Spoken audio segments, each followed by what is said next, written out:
Bien, entonces, ¿cuáles elementos conforman parte del Laboratory Quality Management? El manual de calidad.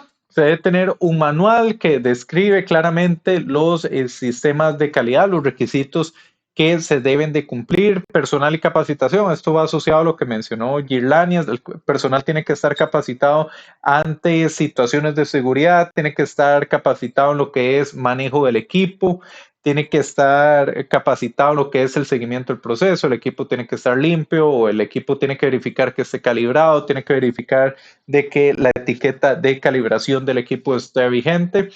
El personal tiene que saber qué es lo que se debe hacer. Metodología, se debe ser consistente en el laboratorio, esto va asociado al proceso, se debe validar y verificar que es preciso y correcto. De hecho, esto, ingeniería de proceso, yo vi un caso vaciloncísimo, nuevamente asociado a un refrigerador. Y el asunto es el siguiente, yo trabajaba en una empresa que hacía ensamblaje de microprocesadores. Y en la pues, línea de producción había una parte del ensamblaje que consistía en pasarlo por una máquina dispensadora de epoxi, que epoxi es... ¿Qué es epoxi, Girlani? Es como una resina, ¿no? Es resina, pero sí, sirve para darle un soporte mecánico al procesador. Sirve para darle soporte mecánico al procesador. Entonces, el proceso de almacenamiento del epoxi es que tenía que estar como a -5 grados en un refrigerador, y nuevamente esos aparatos se dañan, se llegó después de un fin de semana y estaban a temperatura ambiente. Y uno, sí, pues yo en ese momento, yo me cuestionaba, ¿qué pasará? ¿En serio serán resultados tan terribles si se agarra una de esas jeringas que está a temperatura ambiente, usted la ve y el epoxi se ve igual, está como a la misma viscosidad que estaba anteriormente, se dispensa y se obtiene el resultado? Es un... no se hizo, esto era algo que yo me preguntaba internamente, pero se puede pasar un precio muy caro. Lo que pasa es que la prueba de confiabilidad de los procesadores estaba hecho siguiendo el proceso.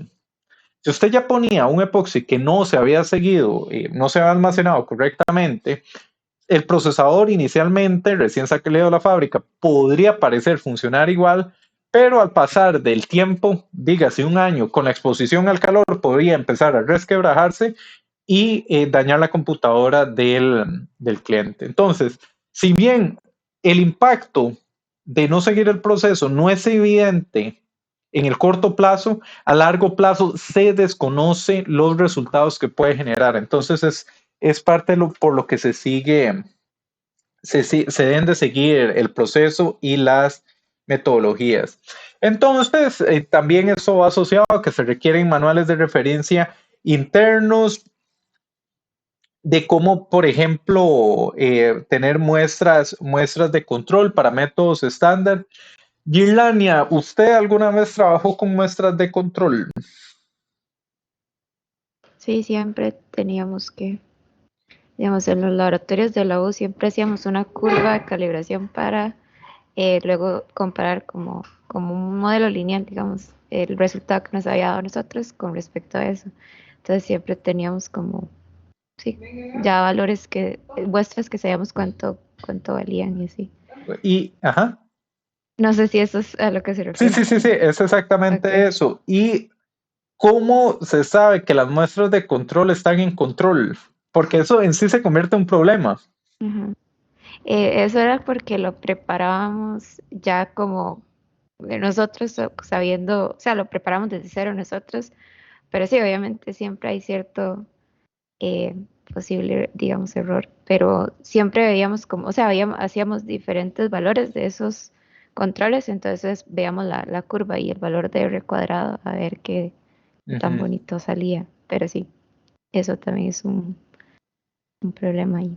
Perfecto, perfecto. Gracias, Yerlana. Sí, ese estudiante de biotecnología me contaba que ellos habían trabajado con un hongo y la muestra de control del hongo era como la cepa original de hongo que se tenía ahí. Después todos los experimentos se habían hecho con derivaciones de esa cepa original, pero se tenía que tener almacenada para control y era delicadísimo. Entonces, pues se tienen que tener estos mecanismos para saber que las cosas se están haciendo de la manera correcta.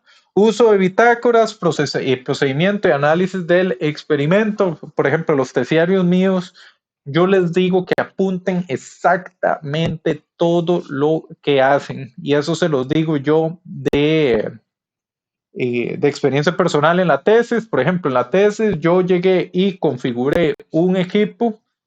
Sí, Jason Gerardo. Profe, de hecho, bueno, yo le iba a hacer sobre esa consulta y verdad que, digamos, cuando uno ya escribe exactamente, digamos, la tesis, digamos, uno se supone que uno hace una tesis y un paper, ¿verdad? El paper es como un poco más acotado, más directo, digamos, como a lo que se trabajó y todo. Pero, digamos, en la tesis yo puedo escribir, o sea, todo procedimiento, todo avance que yo haya realizado. Correcto. Y de hecho eso que mencionaste, Jason, de la tesis, a veces es información muy elegante de presentar en el paper, pero como puntero. Entonces, porque el paper tiene una limitación real que es toda su tesis de 150 páginas tiene que caber en 10, en IEEE transaction a doble columna y no cabe. Entonces, por ejemplo, todo el análisis que usted hizo en su tesis de análisis de supuestos de la nova de transformación, en el paper se convierte en: se analizaron los supuestos, se transformaron los datos para cumplir con los supuestos. Se convierte en 2 oraciones, algo que era como 5 páginas en su tesis, digamos. Pero en el caso de lo que es detallar exactamente las condiciones en que se ejecutó el experimento, usted en metodología, en el paper, puede poner un puntero a un PDF de GitHub con toda la información. Entonces, es muy chiva. De hecho, yo en varios de mis papers ponía un puntero al conjunto de datos y a los scripts de RS, como ahí están los datos completos y ahí tienen para verificar qué fue lo que se hizo. Entonces, también es algo muy elegante que se puede hacer. ¿Sí, Jason? Perfecto. Y escribir la preparación, procedimiento. Esto de escribir, se los digo yo en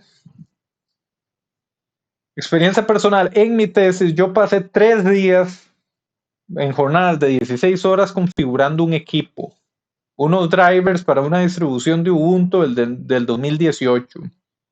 Lo logré. Un éxito. Yo me sentí súper inteligente. Vean de que no era ni siquiera un resultado de la tesis, era configurando algo en Linux muy difícil de configurar. Ejecuté los experimentos.